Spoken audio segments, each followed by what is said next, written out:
Coming to you today from one of my favorite spots, my driver's side seat in my 78 Firebird. It's a Formula 400 4-speed, and I've been working on it for a good bit. I've been steady on it for the last 2 weeks, and the big thing I've been working on for 2 weeks is the brakes. This car has not had rear brakes on it since I got it, even though they are all brand new, everything replaced, everything. Now, I've got quite a long video I'm giving you an introduction into about this car and about the problem on it. Watch it and like it, subscribe if you can.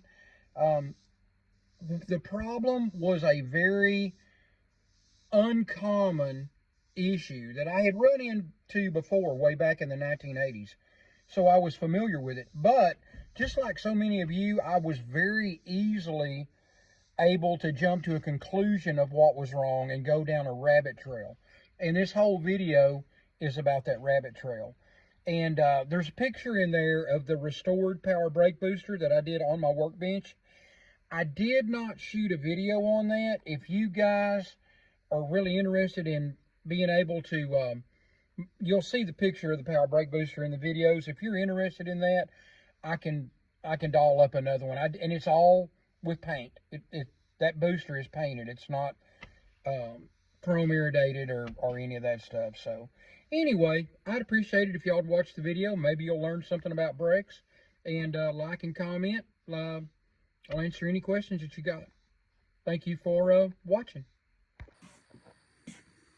I want you guys to see just how wrong you can be when you're working on these old cars. Here's my brand new master cylinder that I painted last night. Bench bled it this morning. Everything's perfect. I got through bench bleeding it. I had fluid dripping out of here, fluid dripping out of here, just like it's supposed to. I set it up on the car like this one here. Again, fluid dripping. Put the brake lines on. Left the brake lines loose down here at the equalizer valve. Had good fluid dripping. Put the bracket on. Tightened the nuts up. And went to bleed the brakes on the car. Now, this car's always had good front brakes, but it didn't have any rears. I had no fluid going to the rears. Hence, the new master cylinder, because this old one didn't have any fluid dripping out. And when I pumped it, I couldn't get any pressure. So everything's good with the new master cylinder till I bolt it all the way down, and I don't get any fluid to the rear brakes. So I come back and I think, well, maybe the shuttle valve is pushed one way, blocking it off. Well, it's not. It's fine. It's right where it's supposed to be. Check this out. Let's see if I can get a little light on the subject here.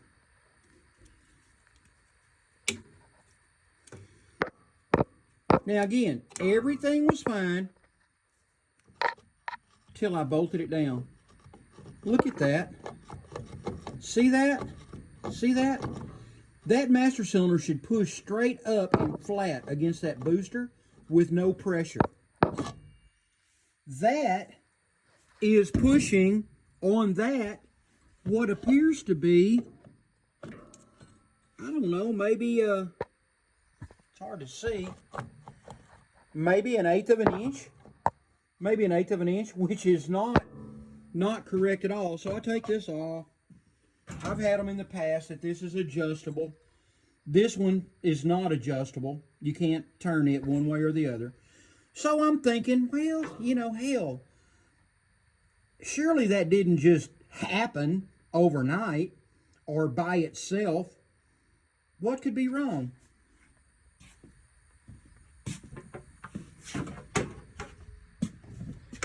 So I go in here, and I've seen plenty of adjustable master cylinder push rods. This one's not. That's the factory born with master cylinder push rod. All right. I'd always thought that brake pedal seemed low to the car. I always thought that felt like it was too low to start with. Guess what?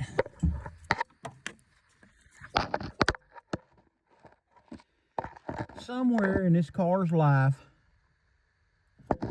the brake pedal switch probably a defective brake pedal switch, got screwed almost all the way down. It's pushing that pedal's pushing that power brake booster, and it's pushing on the rear portion of the rear brakes. And that's why I can't get any pedal. That's why I can't get any fluid out. That's why I can't get any pedal. A misadjusted brake light switch. And I wanted you guys to see that. I'm going to show you after I get that adjusted, and I'll let you know if it fixes it or not. But confidence is high.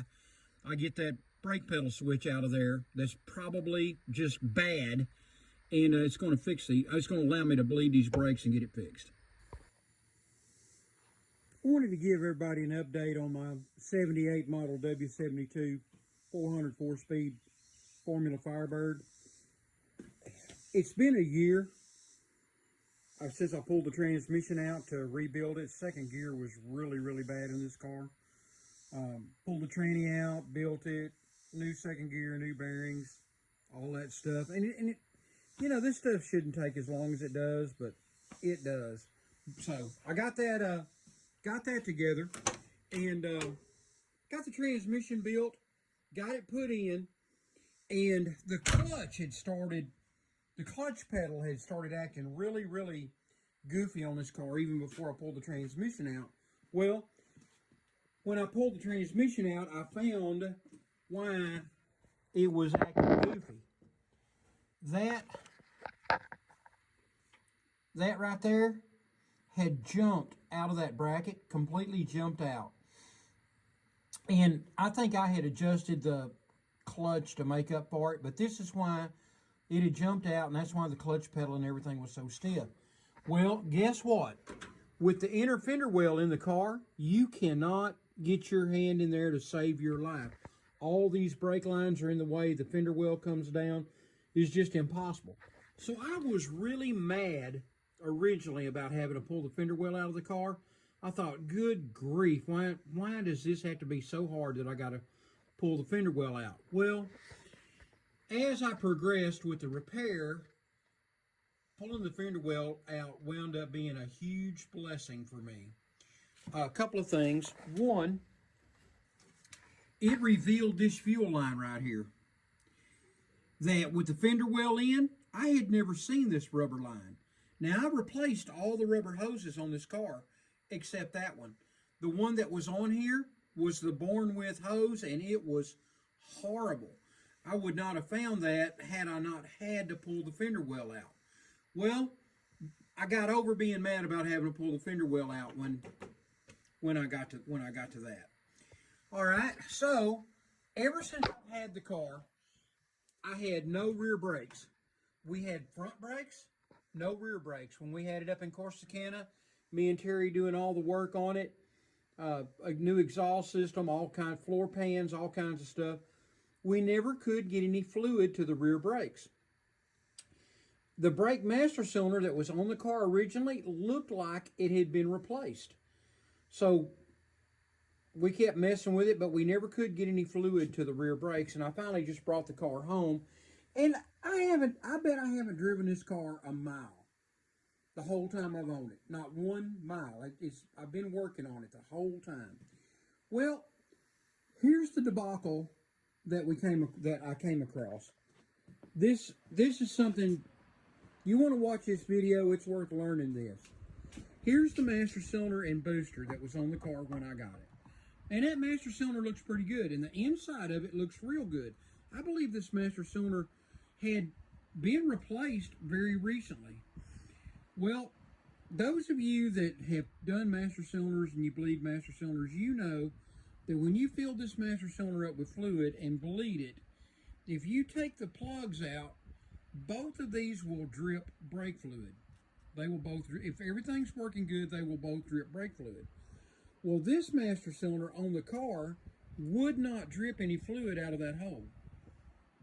I could get fluid to drip out of this hole, and if I took the line off and mashed the brake pedal down, I'd get a teeny tiny, like a very, very tiny, not a good squirt flow of fluid. So I thought, hey, master cylinder's bad. Well, how many of you guys especially if you're an actual mechanic for a living, I bet I have put hundreds, bench bled and put hundreds of master cylinders on. And you bench bleed it, you take them off, you bench bleed them, and you slam them on, what we call slamming it. You put the nuts on, zip it down, and the job's over, it's done. Well, way back in 1980, I learned a lesson when I was a Ford mechanic working on Ford.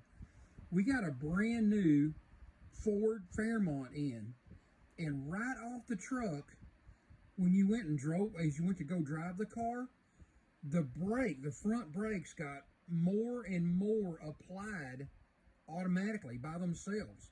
The front brakes would apply so much as you were driving and heat was building up that the car would stop and you'd have to let it cool off and the brakes would release and then you could make it back to the shop.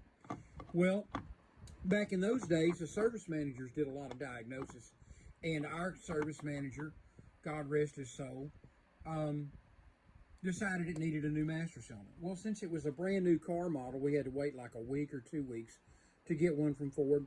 I bench split it, put it on, same problem. So during my diagnosis, I found that this push rod sticking out of the power brake booster on that brand new Fairmont, it was turned out too much and was just very lightly pushing on the brake master cylinder all the time, just enough to put a little bit of drag on the front brakes, and then as the front brakes heated up from the drag, they would apply more and more and more. So I think I turned that a couple of rounds and it fixed that car. Well, I knew that, and I've known it in my career. Now, I've only seen it one other time until this car. This is the third time I've seen it since 1980. Looky here. I bought that new master cylinder. I bench bled that new master cylinder, and I slammed it on. Same thing. As long as the master cylinder was on the bench, it would drip fluid out of here.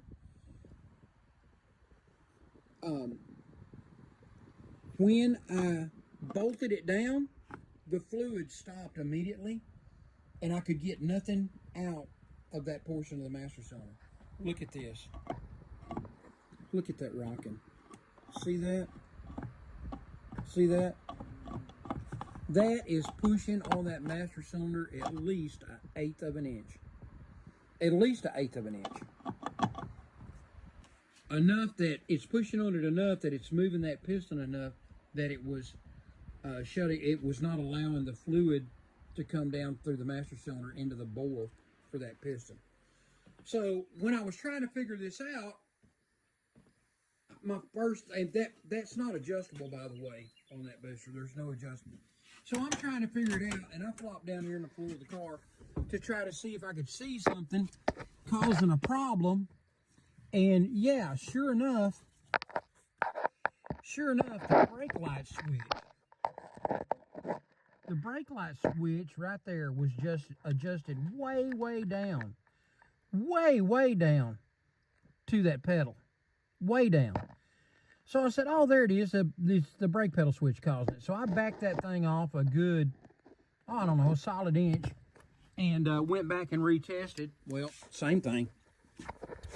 Exact same thing. So, lucky for me, when you have multiple parts cars sitting around, I took the new master cylinder. Carried it out to that parts car, put it up against the power brake, took the original master cylinder, I'll put this up against the booster, and it went right on. No, there was no pushing on the master cylinder, no nothing. It slammed right up, just like a normal master cylinder. So I knew then that old booster was bad. There's my booster that I bench top restored off of that parts car out there. This is a new master cylinder with lifetime warranty. I have painted this master cylinder because if you don't, they will rust on you. They are bare metal, and they will rust really quick and look terrible under the hood. So always put a coat of paint on your master cylinder. And notice that looks like just exactly like it looked when it came out of the box, except it's got a coat of paint on it. I found some paint, this right here.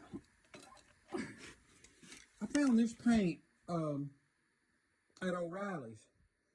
It is Duplicolor engine enamel with ceramic. And I don't know where the cap is off of it, but when you go to O'Reilly's and you look at their engine enamel, the cap will look like cast iron. And I painted the master cylinder. I painted the equalizer valve.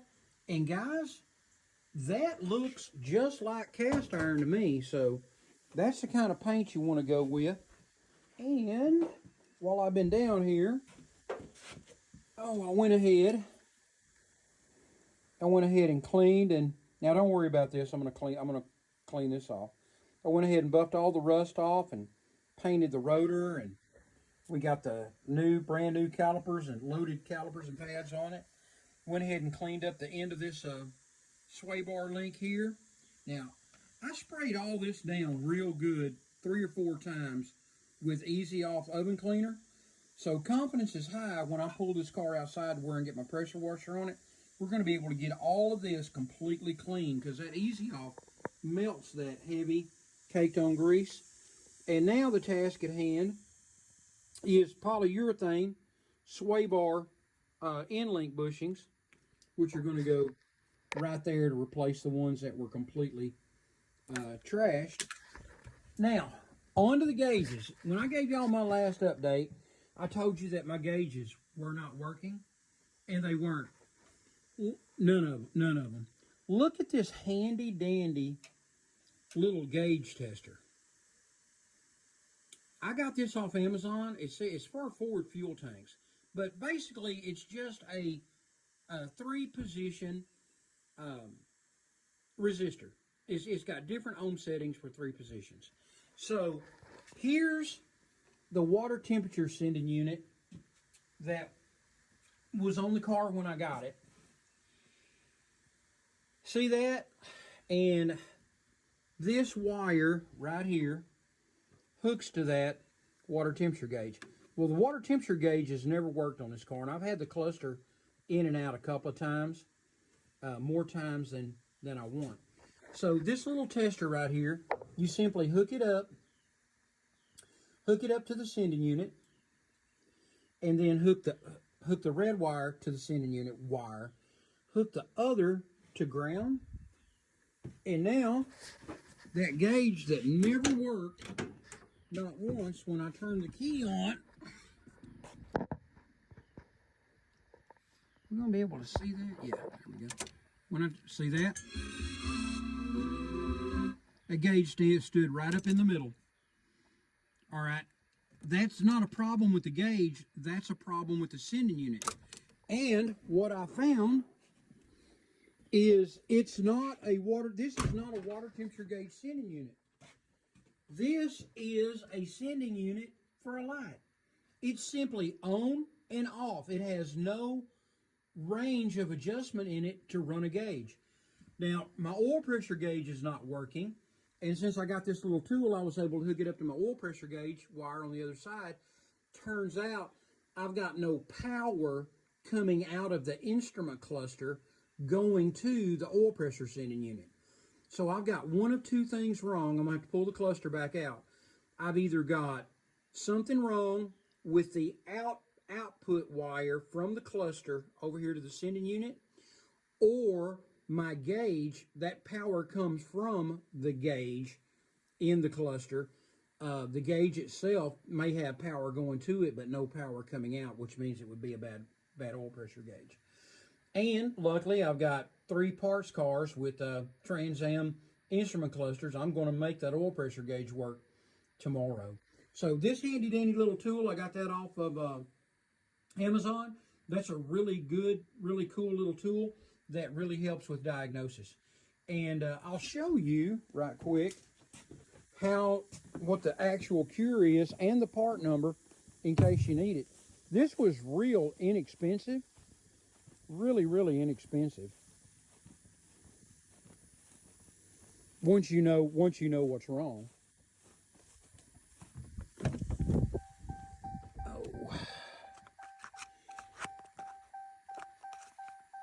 TS6. I just picked this up at a standard auto parts. TS6. And notice, this is how you can tell the difference in sending units. Notice that one.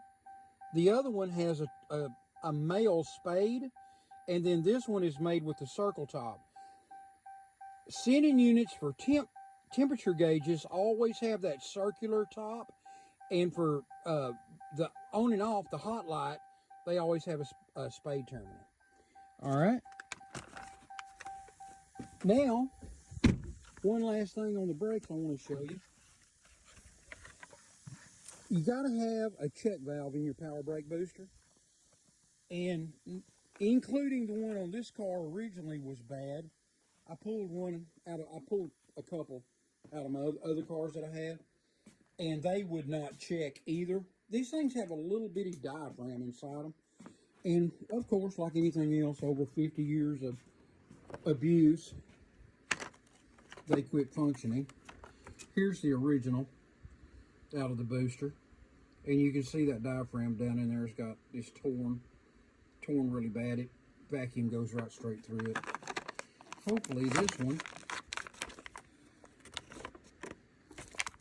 one will hold vacuum one way, which is what they're supposed to do. Comes with a couple of grommets. It was cheap. Only thing I hate is, and here's some trivia for you. The Firebirds and Trans Ams that I have, all their cars are white. My 79 Z28, black. My 80 model Z28, black. All right, that's kind of weird that Camaros had black ones. Pontiac Firebirds had white ones, but oh well. All right, there you go. Let me flip this around. See if I can flip this camera around. Come on, camera, flip around. Nope, won't let me. All right, anyway, if I blow through this one, it blows all the way through. If I blow through this one, it blows all the way through. If I attempt to blow through this one that way, it's blocked. It won't let you. That's a check valve. That's a vacuum check valve. It lets this booster fill up with vacuum, and then if your motor dies, the check valve, there's enough vacuum held in reservoir in the booster, because it's holding vacuum because of that check valve, to get 1 or 2 stops in case the engine dies for some reason. So these are very important, especially on this high performance junk like we drive and enjoy. So be sure that you've got a good functioning check valve, and that is exactly what we are fixing to have. So that's not everything. I got the fender well real completely sanded and cleaned and painted and nice, and it's going to be ready to go back in tomorrow. Yeah, this shop is terrible, and this is after a month of cleaning, but it's getting there. And there's our fender well. There's our fender well all cleaned up and ready to go. So originally, I was extremely miffed that I had to pull that fender well out to fix that clutch linkage.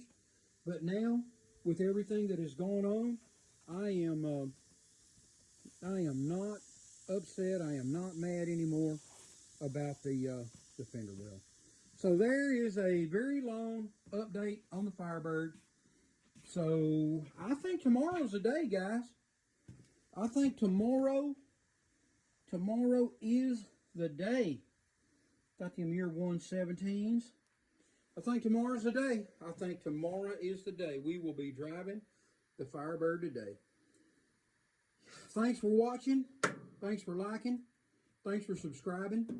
And I hope you enjoy it. Tomorrow, hopefully we'll have a driving video. I'll get me somebody to ride shotgun, and we'll get you a good driving video tomorrow.